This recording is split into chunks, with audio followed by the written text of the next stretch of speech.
Greetings, friend. Today, we are going to be reading Marching with Aunt Susan, written by Claire Rudolf Murphy, illustrated by Stacy Schwett.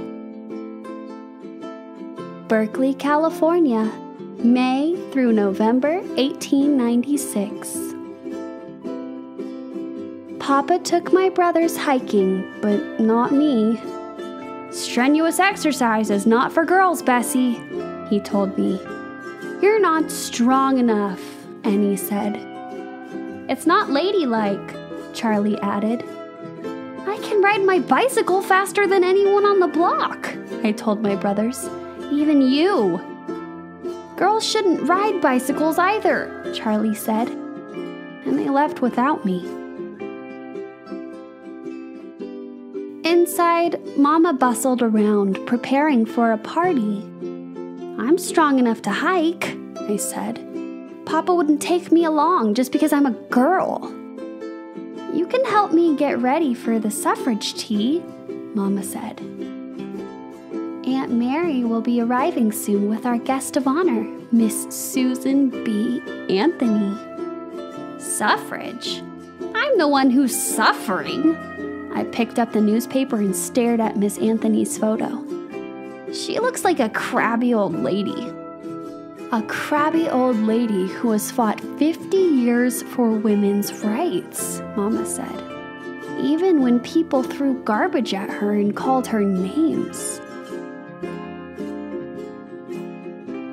At the tea, everybody swarmed around Miss Anthony. They called her Aunt Susan, even though they weren't related to her. She spoke about the long fight for equal rights. She told us that children should grow up in a world where both men and women were free. Later, Aunt Mary introduced me to Aunt Susan. "Why can't girls do the same thing as boys?" I asked her. She shook her head. "When I was your age, my teacher thought only boys were smart enough to learn long division." "That's not right," I said. "Come to the rally in San Francisco tomorrow, Bessie. Women's votes can help change the world." Golden Gate Auditorium was so crowded that I could barely breathe. Aunt Susan stood on a stage, surrounded by hundreds of roses. Her voice thundered across the hall. "The votes of all the people, including women with men, will surely bring about the wisest and best government the world has ever seen." I pulled a white handkerchief out of my purse and joined the sea of flags waving in the air. The day after the rally, I rode my bicycle over to my best friend Rita's house. "You should have heard Aunt Susan speak yesterday," I told her. "My papa says ladies shouldn't speak in public," Rita said. "Aunt Susan says that girls are just as smart as boys. We should get to help make decisions too."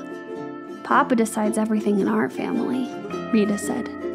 "That's not right." I looked at my best friend. "Someday I want to vote. Let's see if we can help out at Suffrage headquarters." All through the summer, Rita and I wrote letters, licked envelopes, and painted posters. As we worked, we listened to women talk. Men decide everything. They even decide if we should get to vote. Men decide how the children are raised. Men decide how the household money is spent. "I don't understand," I said to Rita. "I get to spend my allowance any way I want, and Mama makes decisions about lots of our purchases." "Not at our house," Rita shook her head. "Papa keeps track of every penny." The week before the election, we visited a factory in San Francisco. Rows and rows of girls sat hunched over, sewing in a dark room. Aunt Susan encouraged them to come to our suffrage parade. Afterward, a girl walked up. "Me and my sister did some extra sewing to help the campaign." She handed Aunt Susan 2 dimes. "If women win the vote, Will I be able to go to school? I couldn't imagine not learning how to read and write. I leaned against the wall and tried to catch my breath. Back at headquarters, I asked Aunt Susan why those girls didn't go to school. Many parents can't make enough money to feed their families, she told me. So the children have to work. Can women getting the vote change that? I asked. Aunt Susan nodded. We can work to pass laws that will help adults and children. I dumped out all the coins in my purse and handed them to her. If those girls can give money, I should too. Later, I painted a picture of the factory girl on a banner for the parade. Rita printed the letters. Sunday afternoon before the vote, Rita, Mama, and I marched along, carrying our banner. The crowd cheered as we sang new lyrics to My Country 'Tis of Thee. Our country now from thee claim we our liberty in freedom's name. Guarding homes, altar fires, daughters of patriot sires, their zeal our own inspires justice to claim. But then men began shouting, "Women belong in the kitchen! Girls belong at home!" Rita's father appeared and dragged her away. "No daughter of mine will parade in the streets." A boy splattered an egg down the front of my white dress. "What do you want to be, a man?" he yelled.